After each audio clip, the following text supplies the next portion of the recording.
Bismillahirrahmanirrahim. Assalamualaikum warahmatullahi wabarakatuh. Innal hamdalillah nahmaduhu wa nasta'inuhu wa nastaghfiruh wa na'udzu billahi min shururi anfusina wa min sayyiati a'malina. May yahdihillahu fala mudilla lahu wa may yudlil fala hadiya lahu. Asyhadu an la ilaha illallah la syarika lahu wa asyhadu anna sayyidina Muhammadan rasuluhu la nabiyya ba'dahu. وقال تعالى في كتابه الكريم أعوذ بالله من الشيطان الرجيم بسم الله الرحمن الرحيم يا أيها الذين آمنوا كتب عليكم الصيام كما كتب على الذين من قبلكم لعلكم تتقون وقال النبي صلى الله عليه وسلم في حديثه من قام رمضان إيمانا واحتسابا غفر له ما تقدم من ذنبه قال من صام رمضان إيمانا واحتسابا غفر له ما تقدم من ذنبه Sadaqallahul azim wa sadaqa rasuluhun nabiyyul karim wa nahnu ala dzalika minasyadid syakirin walhamdulillahi rabbil alamin. Jamaah salat zuhur musalla al-hikmah pengajian agama mentok, semoga Allah Subhanahu wa taala merahmati kita semua. Alhamdulillah di kesempatan yang berbahagia ini kita dapat baru saja menyelesaikan ibadah kita salat zuhur secara berjamaah. Dan kita berharap amal ibadah yang kita lakukan diterima oleh Allah Subhanahu wa taala. Berikutnya kita sampaikan salawat beriring salam kepada junjungan alam besar Muhammad sallallahu alaihi wasallam, kepada keluarga beliau, sahabat beliau, serta orang-orang yang istiqomah berada di jalan beliau. Kalau hari-hari biasanya selama 11 bulan dari bulan Syawal hingga ke bulan Sya'ban, maka ada jam istirahat bagi kita. Jam 12 siang hingga jam 1. Meskipun dalam prakteknya dinamis. Jam istirahat tersebut kita gunakan untuk isoma, istirahat, sholat, makan. Itu selama 11 bulan. Maka wajar kalau kemudian dalam 1 bulan ini jam istirahat kita gunakan juga untuk masih isoma namanya. Istirahat, sholat, makan. Kalau 11 bulan itu kita makan untuk kepentingan jasmani kita, maka wajar kalau hanya 1 bulan saja kita memberi makan rohani kita. 1 berbanding 11. Sebenarnya gak balance. Nah, tetapi insya Allah secukupnya, karena kita ada program juga Duha and Coffee Morning ya, setiap pagi Selasa. Terakhir jadwal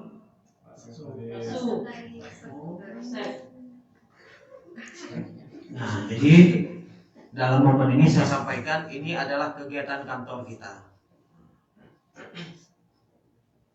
Kegiatan kantor, maka kita harus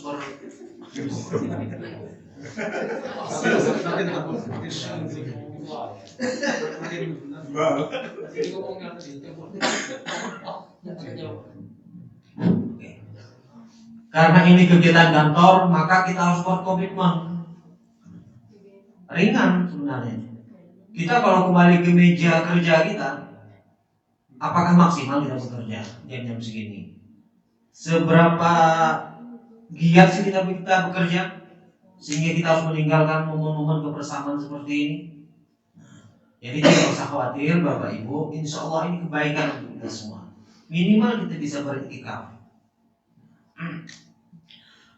Hari ini saya mendapat amanah untuk menyampaikan kultum ini, dan kultum ini saya sampaikan untuk saya sendiri dan untuk kita semua. Artinya kalau ada yang benar silakan diambil sebagai sebuah pengetahuan. Kalaupun kurang, ya silakan digenapi. Saya akan mengulang materi saya tahun lalu.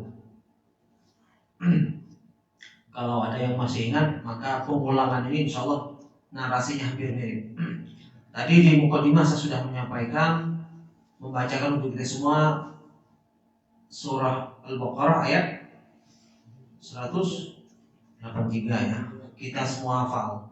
Karena mulai dari sebelum Ramadan, sepanjang Ramadan, rata-rata orang kultum ini ayat andalannya. A'udzubillahi minasyaitonirrajim. Bismillahirrahmanirrahim. Ya ayyuhalladzina amanu kutiba alaikumusiyam kama kutiba alal ladzina min qablikum la'allakum tattaqun. Ini yang akan kita bedah sedikit dalam perspektif kita hari ini. Allah Subhanahu wa taala mengawali ayat ini dengan panggilan ya ayyuhalladzina amanu, wahai orang-orang yang beriman. Allah tidak memanggil dengan panggilan wahai orang-orang yang berislam, yang sudah bukan memanggil wahai segenap kaum muslimin, tetapi wahai orang yang beriman. Karena banyak atau ada, kalau di awal-awal masih ada ya di pasar sana, dia Islam tapi dia mungkin tidak akan berpuasa. Apalagi nanti pertengahan ke atas, di pasar itu orang banyak jalan, orang merokok, orang makan dan seterusnya, tanpa ada uzur, tanpa ada halangan. Lalu apa itu orang-orang yang beriman? Kenapa dibedakan dengan orang yang berislam? Tentu berbeda. Kalau berislam saja, saya sampaikan tadi itu, mungkin di dokumen pentingnya dia Islam, tapi dalam penerapannya belum tentu. Saya pernah memberi perandaian, apakah di musola ini atau mana dulu, tentang iman. Iman yang sering kita pahami bahwa iman itu adalah apa? Percaya. Iman itu adalah percaya. Tetapi sesungguhnya Bapak Ibu, iman itu jauh lebih dalam maknanya ketimbang hanya sekedar percaya saja. Nah, saya akan menganalogikan. Kebetulan Bang Rizky ini adalah seorang yang biasa memanah, ya. Masuk di apa nama grupnya? Beliau biasa memanah. Dan saya jawab,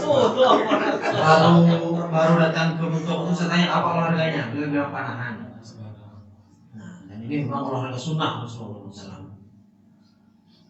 Kalau kita semua umpamanya di samping kanan kita, di lapang samping kanan, kita melihat Bang Rizky memanah sebuah apel dalam jarak 5 meter tepat sasaran. Suruh mundur lagi 15 meter tepat sasaran, 20 meter tepat sasaran. Apel yang jadi target panahan Bang Rizky kena. Bahkan sampai 30 meter tepat sasaran. Apakah kita percaya Bang Rizky orang yang pandai memanah? Percaya, ya. Itu adalah percaya. Itu iman yang kita definisikan selama ini. Karena kita melihat langsung Bang Rizky itu mampu memanah targetnya buah apel dalam jarak 5, 10, 15, 20 sampai 30 meter. Kita semua menyaksikan dan kita percaya Bang Rizky adalah orang yang hebat, orang yang pandai dalam memanah. Itu percaya yang kita definisikan selama ini. Sekarang masih di tempat yang sama, kita minta sukarelawan. Pak Mizan berdiri dengan taruh buah apel di atas kepalanya dalam jarak 10 meter. Masih Bang Rizky yang memanah. Pak Mizan bersedia? Bersedia. Yakin? Yakin.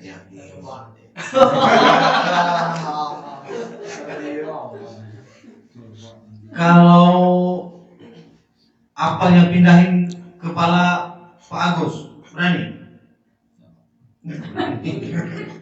Kurang hebat lagi. Itulah maknanya. Jadi sesungguhnya iman yang sesungguhnya itu adalah yakin. Kalau 30 meter saja tepat sasaran, apalagi sekitar cuma 10 meter. Tapi kan kita khawatir, dia kalau saya bawa dikit, pusing. Tapi Pak Mizan ternyata menyampaikan kepada kita tadi itu, Kalau betul-betul yakin, untuk apa takut? Dan itu berat. Sehingga Allah memanggil orang beriman saja dalam perintah berpuasa ini. Ya ayyuhalladzina amanu. Kutiba alaikumusiyam. Kutiba, ahli tafsir menyebutnya furiḍa, diwajibkan. Alaikum, atas kamu, asyam, berpuasa. Asyam, ini Pak Malik ini pernah mendefinisikan asyam lughatan al-imsak. Puasa menurut bahasa artinya menahan diri. Menahan diri untuk tidak menikah bisa disebut puasa. Menahan diri untuk tidak mudik bisa disebut berpuasa. Menahan diri untuk tidak main tenis dulu bisa disebut berpuasa. Secara bahasa. Wa istilahan, adapun menurut terminologi, menurut istilah, al-imsaku anil muftirat, menahan diri dari yang membatalkan. Ma'iktiran niyah, harus disertai dengan niat. Puasanya harus dengan niat. Min tulu'il fajri, dari terbit fajar, hatta ghurubis syams, ila ghurubis syams, sampai terbenamnya matahari. Itu puasa menurut istilah syara. Jadi menahan diri dari segala yang membatalkan, makan, minum, dan hal batal lainnya, dan harus disertai dengan niat. Puasanya harus dengan niat, dari terbit fajar sampai terbenamnya matahari. Kama kutiba 'alal ladzina min qablikum, sebagaimana juga tadi wajibkan berpuasa itu sebagai umat-umat sebelum kamu. Ternyata umat-umat sebelum kita pun ada berpuasa. Umat Nabi, puasa Nabi Daud bahkan lebih ekstrim lagi, sehari puasa sehari tidak, terus sepanjang tahun. Bahkan dulu juga saya pernah menyampaikan, dalam dunia hewan pun ada istilah puasa. Masih ingat dulu apa saya kasih contoh? Ya, kepompong. Nah, kepompong itu kan aslinya kupu-kupu kan, kemudian bertelur. Telurnya di dalam daun pisang. Nah, dililit kan. Nah, fase dia menjadi kepompong itu dia berpuasa. Apa bahasa Bangka? Ketikong. Nah, ketikong itu kalau bahasa Bangka itu menyebut perempuan yang bermake up menor mana itu disebut ulat ketikong. Ya betul ya. Itu ingin menegaskan bahwa kepompong itu adalah binatang yang agak menjijikan, agak menor. Saya tidak menyindir siapa ya, karena pegawai PA mentok semuanya glowing semua. Karena cahaya wudhu, insya Allah. Kepompong tadi itu dia mau fase dia puasa itu ya hampir sebulanan. Dia bermetamorfosis menjadi kupu-kupu. Itu lihat, kalau daun pisangnya sudah kering, nah, berarti sering nyari umpan pancing. Dijual. Itu yang terjadi ketika dia bermetamorfosis jadi kupu-kupu. Luar biasa indahnya kupu-kupu. Itu fenomena di kupu-kupu. Ular pun begitu. Dalam dunia ular, apalagi ular betina, konon itu kalau dia sudah agak tua, nah, umur 50 lebih lah kalau manusia, dia akan menyingkir dari komunitasnya gitu kira. Dia akan bersembunyi, dia akan berpuasa dalam waktu tertentu, kemudian dia berganti kulit, ngelus bahasa Bangka itu, ganti kulit. Dia berpuasa, dia ganti kulit. Setelah dia ganti kulit, ular betina yang tua tadi menjadi muda lagi. Facial. Ganti kulit. Jadi glowing. Itu fakta di dunia hewan dan benar adanya. Sehingga Rasulullah kan menegaskan di salah satu hadis, sumu tasihu. Puasalah, niscaya kamu akan sehat. Ini bukan hanya ucapan biasa saja, karena Rasulullah itu kalau berbicara maka itu adalah wahyu yang diwahyukan. Banyak studi-studi modern, studi-studi medis mengatakan memang dengan berpuasa orang akan sehat. Setelah organ pencernaan kita bekerja selama 11 bulan, saatnya istirahat. Saya biasanya kalau di ujung Ramadan, lingkar pinggang saya akan mengecil.